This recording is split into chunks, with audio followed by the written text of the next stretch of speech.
Welcome to the Wicked Smart Maine GOP podcast, and I am your host, Christina Parker. I'm the communications director at the Maine Republican Party. And we started this podcast to have an opportunity to sit down, think straight, and get to the very core of Maine's issues. And don't get me wrong, there's a bunch of them. So today is a very special episode. We're going to release it early. Normally we release on Tuesdays at 6 p.m., but this episode's going to come out sooner than that. And we're talking about protecting girls' sports in the state of Maine. And the reason for this is because it's been such a massive issue nationally for the last couple of years, but especially this year in Maine because of the transgender athlete winning the girls category at the Class B state indoor track championships for pole vault. And repeatedly, Maine Democrats have disappointed Maine female athletes, and they've gone against the desires of the majority of the state by doing a lot of things, but specifically not voting to protect girls' sports. So now, a coalition has formed to get this on the ballot next year. And they want to protect girls' sports and spaces in Maine, and they're working their tails off. So, call of action for you after you're done voting, which you're going to vote and vote yes on one, no on two. After you're done with that, you're going to go to the nearest table. There's going to be a petition there with a volunteer, and you're going to put your name on that citizens initiative so that this question can go to the whole state in November 2026. This whole thing has a very Mainer vibe to it, because if you want something done right, sometimes you got to do it yourself. Mainers generally are pretty stubborn, and we like to be left alone. Don't bother me, I won't bother you. But if something stupid happens, or you do something stupid, now we got to come clean up the mess. Girls' safety is being jeopardized here. So now we got to fix that. We got to prevent injuries from happening. We got to make sure everything is fair and safe. So today is going to be super awesome. I sit down and talk to Sofia Pride, and we are actually the same age. She's been advocating for conservatism for years, just like I have, but somehow we're only just now crossing paths.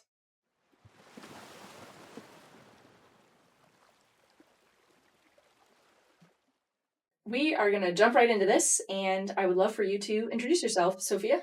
Yeah, my name's Sofia Pride. I'm from Southern Maine, and I'm a current freshman at the University of Maine, Orono. I'm studying accounting right now, which seems very random considering all the political stuff I've been up to. But I love it up at Orono. It's been a great opportunity to join different clubs like College Republicans and Turning Point USA. And just recently, I actually joined Students for Life as well because we've been getting started there too. So that's really exciting. And I am on the executive board for all three of the clubs, in charge of social media mainly, and I'm the treasurer for Students for Life, which is kind of random, but it's all good. Just want to be part of the club. And I do political commentary radio, and I'm working on the Protecting Girls Sports Initiative right now. Awesome. I didn't know about the Students for Life thing. Yeah. They had that group last year. I didn't know it had gotten started up again this year. That's super awesome. And also, the College Republicans is growing. Yep. Turning Point USA is growing. That's always amazing to hear. And so you're a freshman in college, but you went to high school. Did you play sports in high school? And then I've heard that you had some fun experiences as a conservative student going to a Southern Maine public high school. So tell me about that. So I was a swimmer all 4 years of high school and in middle school, apart from COVID, because that limited us from swimming. I was on a club team the latter end of my high school years as well. And I was captain of the swim team, really involved. It was basically my life, honestly. I love swimming. It's just an amazing sport for me anyway. And it had an amazing community and everything. And we never had any of the kind of political issues that Maine's been experiencing with certain individuals participating in sports. But I will say at my high school, we had some people, who presented themselves differently than the norm that would, go in the locker rooms or the bathrooms. So that was something I experienced in high school, which honestly, no matter who it was you're interacting with, didn't enjoy that presence and didn't want to have to deal with that. It was quite uncomfortable. But apart from that, just dealing with, teachers and students kind of not liking my political beliefs was constant. It was a huge fear factor for sure.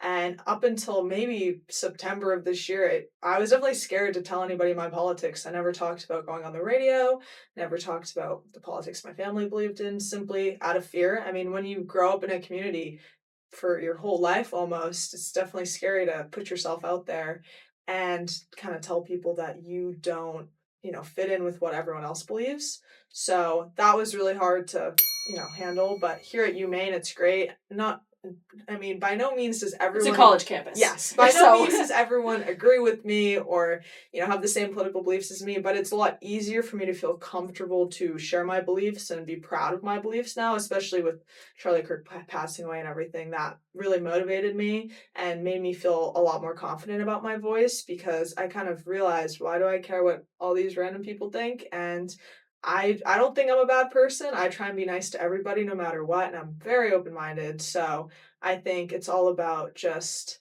being there for people, listening to what they have to say, and just respecting what I believe too, because I respect their beliefs. So. And you said that things changed in September, and I know that you went on radio shows, and you obviously would have been showing yourself as a conservative, but you said that September of this year is when you really kind of got out there with your conservative beliefs. Yep. What was it that happened in September for you that made that switch for you? First, shout out to Peyton Warren. He's the College Republicans president. We had a club fair at UMaine, and I was specifically looking for the College Republicans table because that was the only club out of the three I'm on that was active at the moment. And Christina here was at the table. She definitely doesn't remember me, but you came right up to me and you go, "You look like you've been looking for this table. What brought you here?" He's like, why are you coming up to us? Because if you're at University of Maine Orono, anyone who's marching up to your table, probably not friendly, but she looked like she was nice. So I was like, what are you doing? So that was a great experience. It's been really amazing to see the College Republicans have totally been growing in the state of Maine. Yeah. Colby College has a chapter. University of Maine has a chapter. I'm not sure. Bowdoin College has a chapter. I think there's a couple other ones. But you guys have been like quadrupling in size over the summer and the fall. So as a Republican Party, we're excited about that, and we anticipate it's going to make a huge difference. And before we talk about what needs to be done about girls' sports, because things are a little iffy right now, I think it's super important to address exactly what is wrong. So if you're going to fix a problem, you got to know what the problem is. And because I know you would agree, and you said a minute ago that you try to be nice to everyone, we don't hate trans people. No. Nope. Not at all. And that's not what this is about. Don't even want to associate with the word hate. Nope. We just won't say it anymore. No, not a good word. Nope. So the issue that I keep expressing, so someone's like, well, why do you care so much? Why are you doing this? And I was like, I have a concern for safety, well-being, and fairness. Mm-hmm. Those are the three things. Or even just safety and fairness for everybody. So all this work for women's rights, and I'm not a feminist at all. I would not prescribe myself as that. But all these women's rights where it's like we should be able to work if we want to and be treated well, which is really just like decent human behavior. Mm-hmm. I feel like it got chucked out the window and they're like, well, any dude who wants to pretend to be a girl is going to get put first. Not just equally, but put first. So why do you see an issue with female identifying dudes playing in competitive girl sports? Or for you, when you were at high school, you didn't have an issue with the girls' sports, but you 100% did with girls' spaces. You said that there was transgender women, girls, coming into the bathroom with you. Mm-hmm. So what is the issue here? It's a loaded question. I'm not going to lie to you. First, I always think about my younger sister. She's 7 years younger than me, and currently my brother and sister go to a private school, but when they were both at the public school system, they were allowing, even really little kids to be going into whichever bathroom they want, whatever they identify as. And for me, I'm very protective of my siblings. Nobody's allowed to complain about them except for myself. Naturally. And naturally, of course. And just thinking about my little sister having to share a bathroom with potentially a grown man. Like, anybody could go into the elementary school with a guest pass, and if you identify as a woman, even though you are a biological male, you could go into that bathroom, and my sister could be sharing a bathroom with an individual who is biologically male. That's a scary thought. It should never be happening. It shouldn't be happening. it's just so, it's concerning. It's worrying. I know maybe nothing will happen, but just the thought of sharing that space it doesn't feel right. It doesn't sit very well, and it's more of an ethical and moral thing than anything. I know in my experience in high school, it was just unsettling. You could feel that presence. It was very obvious that presence was there, and there was always this concern of, people would just turn away and leave the bathroom if they saw this individual in the bathroom that we had to share with, and people just aren't comfortable. It's really, that's more than anything, that's what it is. And I think in terms of sports, what I have the biggest problem with is why everyone always says, well, there's only 3 people in the state of Maine that are identifying this way, that are participating in sports. It's not an issue. There's only 3 people.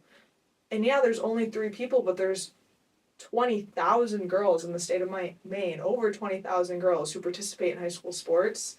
Why are we putting the needs of 3 people who just want to feel affirmed over the needs of 20,000 plus female students? And that math, I'm a logical person. I'm an accounting you're major. accounting, yeah. I'm an accounting major. Of course, I'm going to bring out the facts and the math here.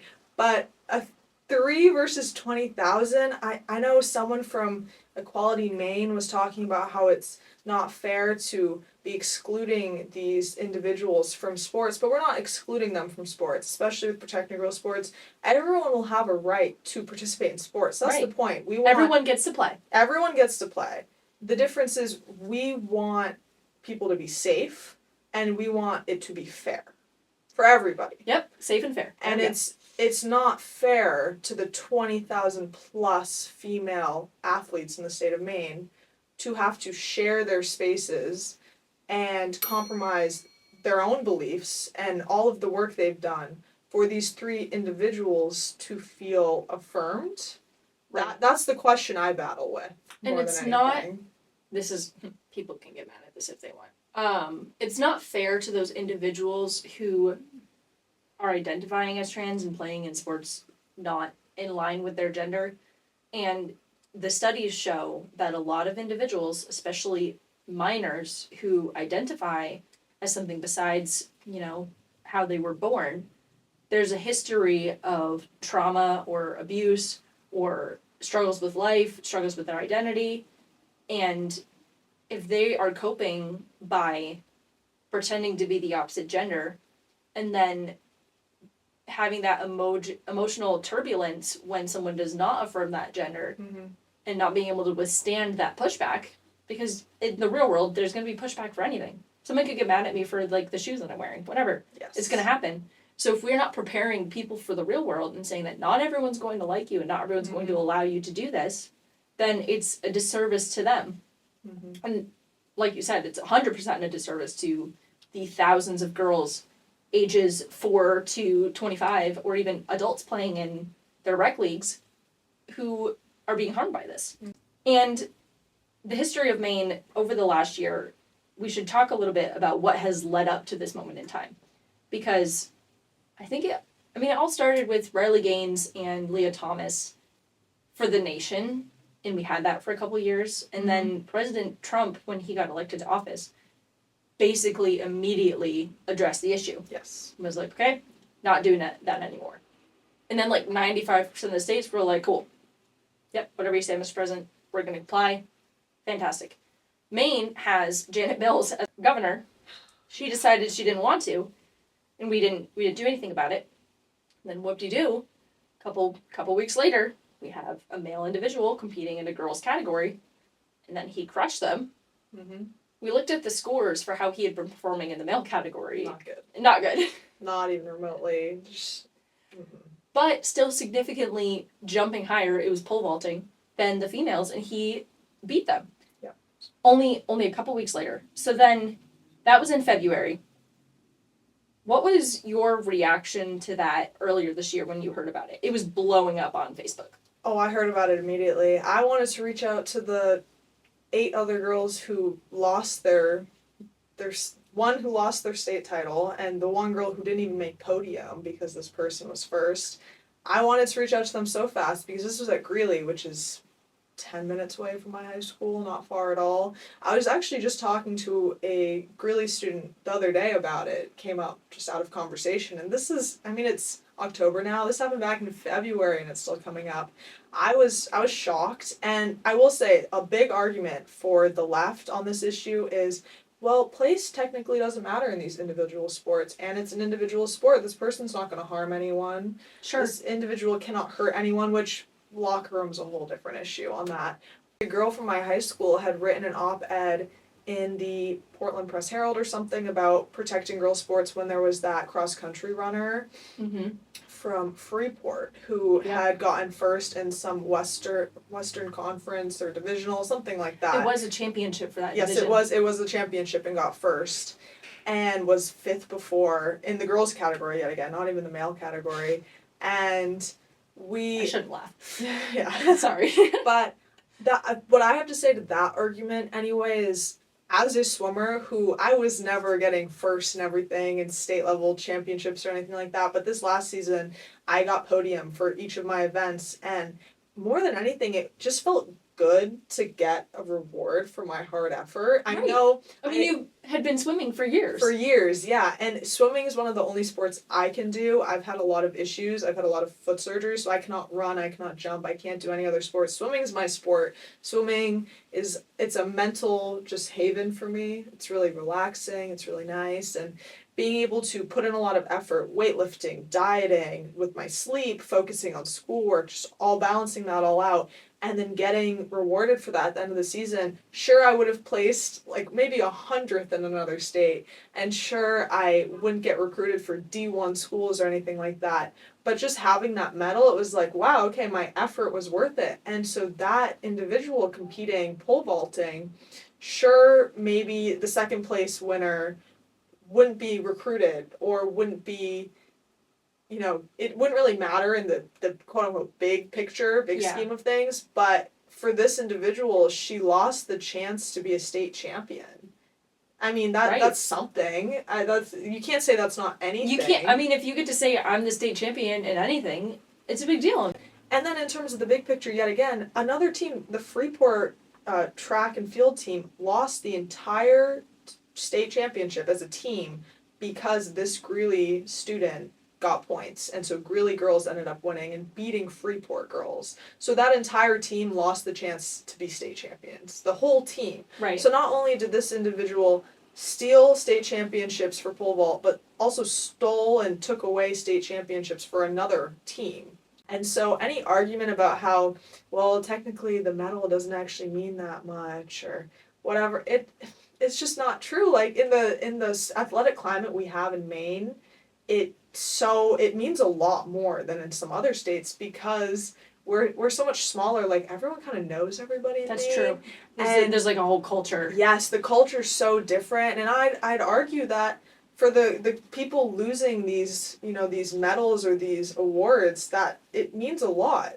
That means a lot more than it would in some other states because it's like everyone's gonna know who you are and you're gonna get that credit. And some people might claim I don't really care about the credit. I just want to do well and there was an perform op-ed well. about that. But I think we're human. Everyone wants a little credit for their hard work. I think that's just. It's the reality. You can't lie about that. People do instinctively care about performing well.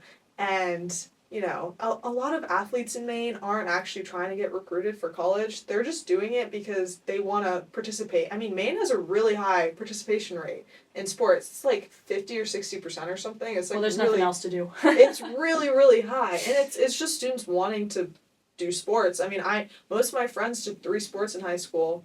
They didn't make varsity until senior year. They just wanted to participate in sports. So, getting a medal would mean a lot just because you're a part of the team. Well, the thing is that most kids are not going to be Division I athletes. But the thing is that people are encouraged anyway to participate in sports because you have to dedicate your time to it. Yep. You're part of a team. You have to be committed and you have to work hard. And it's something to do. It's community. And it's so good for your character and your work ethic. And it's overall just good for your mental health. So then you said that you were focusing on your diet and your sleep and you were going to the gym. My friend Zoe Hutchins she did not compete against the pole vaulter, but I was actually at that meet in February watching Zoe compete in shot put. We found out what had happened afterwards, and I mean, she's my best friend. She would be in the gym every day at like 5:30, and she would be chugging water all day, and she would spend time at shot put practice, and then she would run, or she'd go to the gym in the morning and have practice. So you spend so much time. It's like putting 1,000 hours into an art group piece, and then someone was like, well, just take it, chuck it out the window, and disregard all of that hard work that you put in. So there's a major issue. And like you said, it wasn't just affecting the girl in second place, but there was also someone who would have podiumed at 8th place and did not even get to make it on to the podium. So this is a major issue in Maine.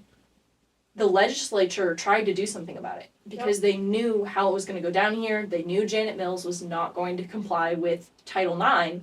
So a lot of Republican representatives put in bills. There was a committee hearing. Both sides testified. It made it to the legislature, where the Democrats vehemently just voted it down and said it's not fair to the trans athletes.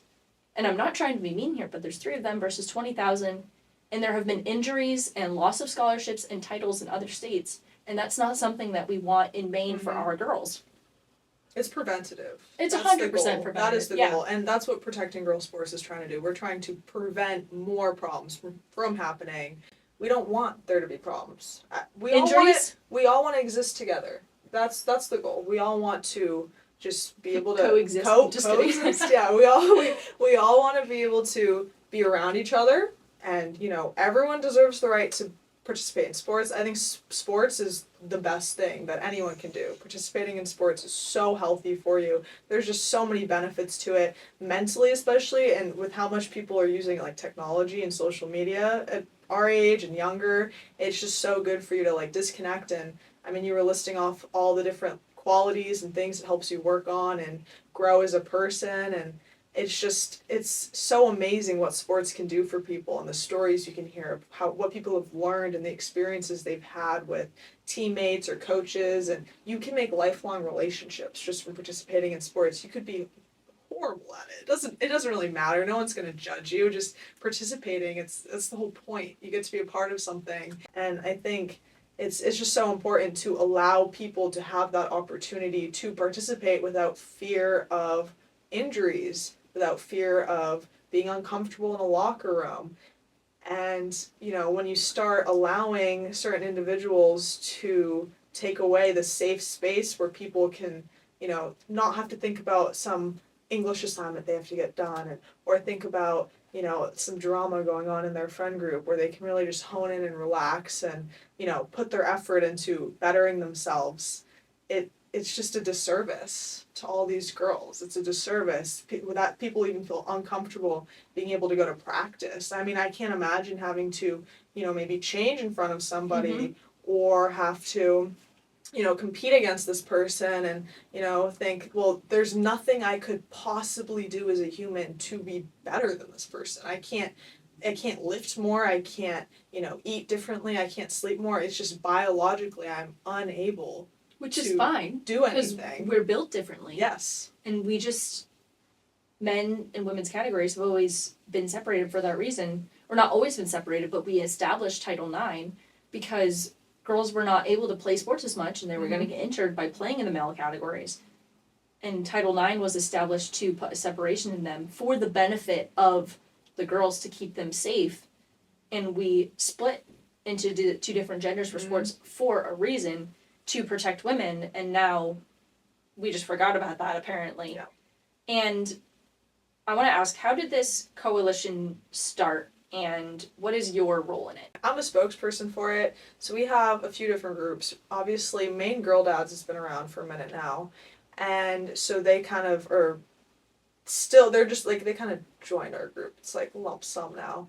And then we have Moms Protecting Girls Sports, coaches and refs protecting girls sports, girls protecting girls sports, and boys protecting girls sports. So we have spokespersons for all of that, and we have individuals who are kind of the head of the initiative, trying to get the word out there. We have Heidi Sampson in charge of interviews and everything. because right now we really just want to get our message out there. And this is honestly, in my opinion, it's a nonpartisan issue. It's about sports, and it's about protecting girls. It's not about if you're Republican or Democratic. It's not, well, if you're a Republican, you have to sign this petition, or if you're a Democrat, you're crazy if you don't. It's just, we want everyone to kind of look at the issue and realize, this is wrong. Let's fix it, and we will fix it. And the majority of Mainers do believe in having protections for sports. Exactly. So that's really the goal. I mean, almost everyone I've talked to, and most of my friend group is completely left-leaning. They're not even remotely conservative. We all get along just fine. And every time I've kind of mentioned the issue or it's come up, they don't disagree with me. I mean, we have a logical conversation. Why would they? Well, that's the real thing. And sometimes they'll spit out the placement doesn't matter, or we have to affirm how these people feel about their identities. No. And then the second I throw out why are we elevating the 3 over the 20,000? They go, huh. That's a great question. They immediately kind of question. Usually there's a long pause. It's a very long pause. And it was funny, my cousin and I were talking about it the other day, and he was like, wow, I really think you kind of pointed out the difference between conservatives and liberals there, Sophia. Like, he was baffled. He didn't even know what to think. He was questioning it because he didn't realize, because he even was saying, well, there's so few people that do this, it's not a problem. I was like, that is the problem. We don't want more, for one, and for two, why are we, prioritizing these 3 over 20,000? Like, that doesn't make sense either. And he just sat there and he kind of realized, like, that's not right. That's not fair. So it's honestly just about not listening to, like, the snippets of information. There's been some articles already put out, and of course the titles are so twisted. Oh my word, don't get me started. They're so twisted to kind of make us seem like we are the evil ones here, and we don't want equality, we don't want inclusion, we want to separate people, and we're separating everything. No, we're not separating anything. We just want it to be distinguished that, we have male sports, we have female sports, and we have co-ed, and everyone has, access to these sports. We're not letting anyone participate, we're not barring people from participating. We just want everyone to be safe. And how can people get information about this Protect Girls Sports group? Yeah, so we have a website, protectgirlsportsinmaine.com. You have to search that exact link to be able to find it, because for whatever reason, if you just search Protect Girls Sports, it doesn't really pop up at the top yet. But then there's also social media. We have Protect Girls Sports in Maine on Instagram, Facebook, X, YouTube. I think those are the main 4 that we have. As of right now, they're trying to find volunteers to get petitions signed.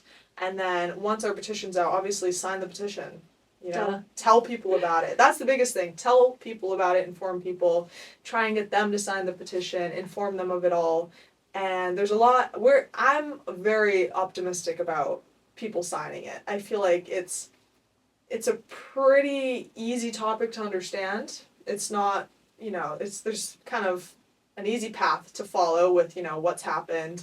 You can see people have been injured. I mean, it's not like this is made up or, figurative. Like, this is happening actively. I know a lot of people might say, well, no other states are putting this kind of referendum question on their ballots. And they don't have to. A lot of states are following what the Trump administration wants them to do. And 2, why can't we, get the ball rolling on it? Why do we have to follow what everyone else does? Why aren't we the light? And why don't we show everyone else, like, if Maine can do it, anywhere else can do it? And when Maine does something, everyone listens, because Maine is such, like we were talking about, it's such a unique political climate in Maine. When one small thing happens in Maine, it's such a big deal because it's Maine. Like, no one's ever heard of Maine. Like, it's part of Canada, right? We're practically in Canada at this point. But I feel like that's what's really important, is if we can make this happen, other states that also don't follow, what the Trump administration wants, it can happen there too. And we can, prove that we care about this issue and we want to make a change. So. Well, that's super awesome. I'm very excited about this. So you heard her, make sure you sign the petition and, get involved at protectgirlsportsinmaine.com. Mm-hmm. And Maine is spelled out, not abbreviated, so yes. MAINE. And I just want to say thanks for coming on the Wicked Smart podcast. So if you made it to the end of this video, thank you so much for watching, and I appreciate it a ton. And in order for this podcast to grow, to reach more people, and for the Maine GOP to reach our number one priority, which is to elect Republicans in the state of Maine and to send them to DC, I need something from you. We need you to like the video if you liked it, and subscribe to the channel. It will help us out so much. And while you're at it, share this episode with a friend who you think would like it. Or you could share it with someone who you don't think will like it, because sometimes we need some humor in our lives. But besides that, like the video, subscribe, thanks for watching, and I will see you again sometime. Okay. Did it. First try, not doing it again. I'm happy.